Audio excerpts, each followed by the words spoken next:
hasn't spoken to me no more by dreams or by a prophet. So I called you up to, I want to know what's going on. So now let's see what happens. Read. Then said Samuel, Wherefore then doest thou ask of me, seeing the Lord is departed from thee, and is become thine enemy?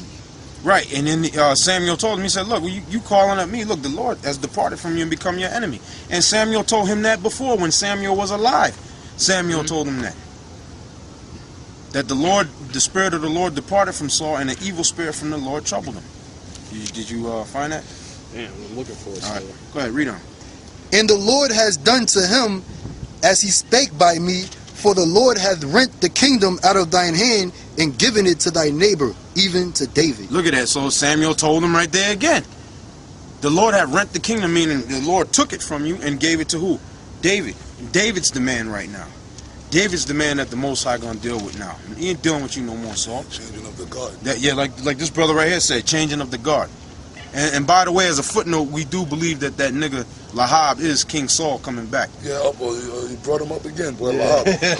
Now, changing of the guard. You know what? You bringing out that scripture about Saul and David. Yep. That's heavy. Now, speaking of that nigga Lahab, since you mentioned him, right? He said when he made that one video talking shit. He didn't call no names, right? Lahab said, look, yeah, you young guys, and you knew he was talking about us, in particular Tahar, and all of us. Yeah. The guys that he know, because that nigga knows us personally from back in the days. So back in the days, right, back 20 years ago in One West, you had the so-called, that's good, okay.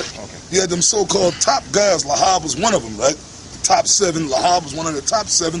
They were the so-called leaders of Israel back then in the early 90s, right? Lahab, and of course Marshal Arya, but then Lahab was numbered amongst them guys, right? Yep. He was one of the top priests, top captains. That's right. Right? And then Tahar was one of the generals under and the rest of us, we were like the up and coming young guys, right? So then Lahab made the statement, yeah, I knew you young guys was gonna try to steal that power seat. I knew you knew he was talking about Tahar. Yeah. Elder Tahar. Yep. I knew you guys, man. I knew you young guys was going. Y'all trying to act like y'all the big leaders. No, nigga, we are the big leaders now, man. Okay. Nigga, I got some news for you. Yeah, I'm gonna just come straight. We are the leaders now, man.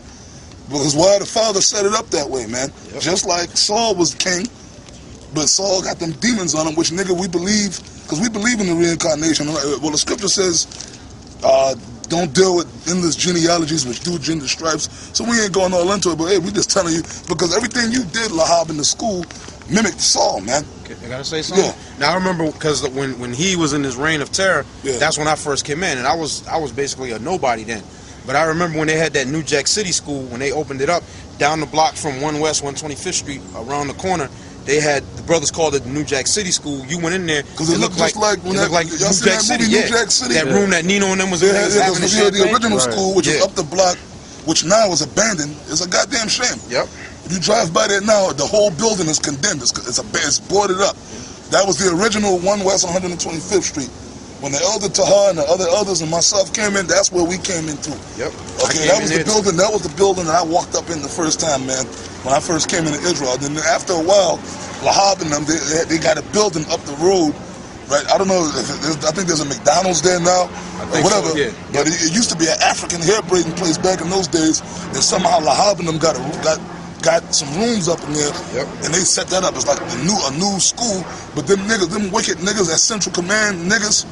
Them wicked niggas, when you walked up in there, because they had all that money going in there.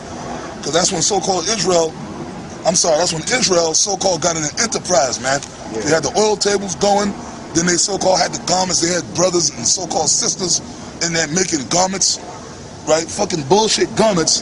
They take a garment like this and put some studs on it and say, look, brother, this is $250.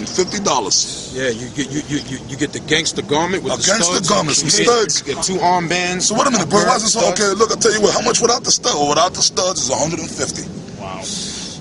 But if you want the studs, brother, that's the extra $50 or whatever, extra $100 for the studs. And we'll give you the bandana for $60. What? Okay, that shit, and the shit, man, like the Elder taught, man, that fucking shit was less than $25 or something to make. The material, you make your own, and then they passed the law. Lahab was behind all that.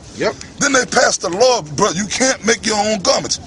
Years ago when I came in, everybody had, like, If to get a garment, either you got another brother hooked you up with a garment. That's how it was. When you came into school, you ain't know how to make a garment, so another brother, like one of the brothers in the school would hook you up. Look, brother, I'll hook you up with a garment, brother. And maybe you paid the brother, or maybe the brother, like me, there was a brother named Ash, right, that used to be in the school.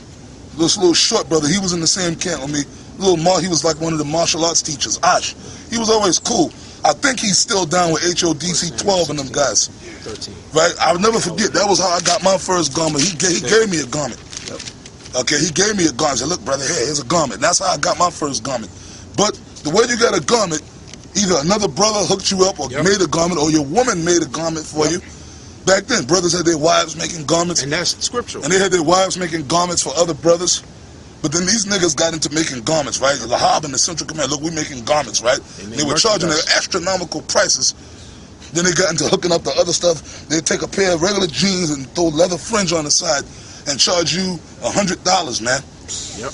Okay? $100. Pair of $30 jeans just for them to open the seam up on the side. All kind of wickedness, all kind of goddamn Yep. wickedness, man. Just ripping brothers off, man. Okay? So that New Jack City school, that's where all that money they were filtering in. And I know, because I was on them oil tables working for Yashawan and them niggas. And I used to go in there, boy. It was like a drug dealer thing, man. Yeah. You go up in there at night, and we ain't gonna get into the sack day thing. You go in there, there's a table. It was just like New Jack City, brothers. Yeah, they had this long table. There's this little Hickle and Jekyll looking nigga named Haka. I'm counting the money, stacks of money, man. Stacks of money, man. And working brothers 7 days a week. Them oil tables were going out 7 days a week, man. Monday through Sunday. Shit. Then they had that going, then they had the garments, then they was getting into all kind of shit, man. They're making money off the brothers, man. Right? So when you walked in that little room, it was just like in the movie in New Jack City, when Nino came up in there with the chain, and he had all them guys sitting around that table. Yep. That's how that room looked when you went in there. That's why he called it. You know what we're talking about, Lahab. Yep. And then Lahab had a witch. He had some bitch up there, so-called sister. She was a so-called brother's so-called wife, some little simple-minded brother. His so-called wife, that was the guy they had standing in the Majum Shabbat. While they was popping his woman outside. Well, Lord knows what they were doing inside. They were having a private secret council with his woman, and this fucking idiot secret council was standing. They had him standing out a council. His woman was bringing him to council with Lahab and them. You remember that, Lahab? And they had the door shut and had him standing out the damn door in a Majum Shabbat while they inside having a secret council with his woman. Yeah. I mean, we can only speculate what was going on.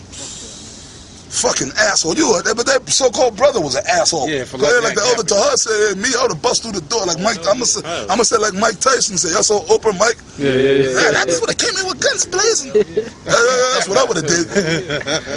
I just would have kicked down the door, just came in with guns blazing, man. Fuck you niggas, man. You wicked niggas. We bringing this out because we're exposing you, Lahab, because you got up there talking shit. So, like I said, right? Yeah, man, we are. The Lord have put us in the leadership. Well, who else was going to do it? You motherfuckers. You motherfuckers, all them other guys went back in the world. Okay? All them other so-called top, bad, captain, bad men of action, they all went back in the world. So who else is going to take the reins? Somebody, the Lord had to leave and elect somebody. Well, I got some news for you. We were the guys all along. The scripture says the first shall be last, and the last shall be first. I hope I'm quoting it right. I say something, brother? Yeah. And I remember too, because like I said, that's when I first came in, and I remember being at a council, and the Connecticut camp, we were the baby camp, the newest camp. It was the newest camp, and we were the smallest camp, so we were the baby camp. And then you had they were always talking great things about Boston. All of them niggas in Boston, they all went back in the world. All them niggas in Boston is back in the fucking world. Well, you got a camp up in Massachusetts right now, yeah, but that's a whole different crew. Whole different. Not to boast, them brothers that's up there now came in by way of us. That's right. Okay?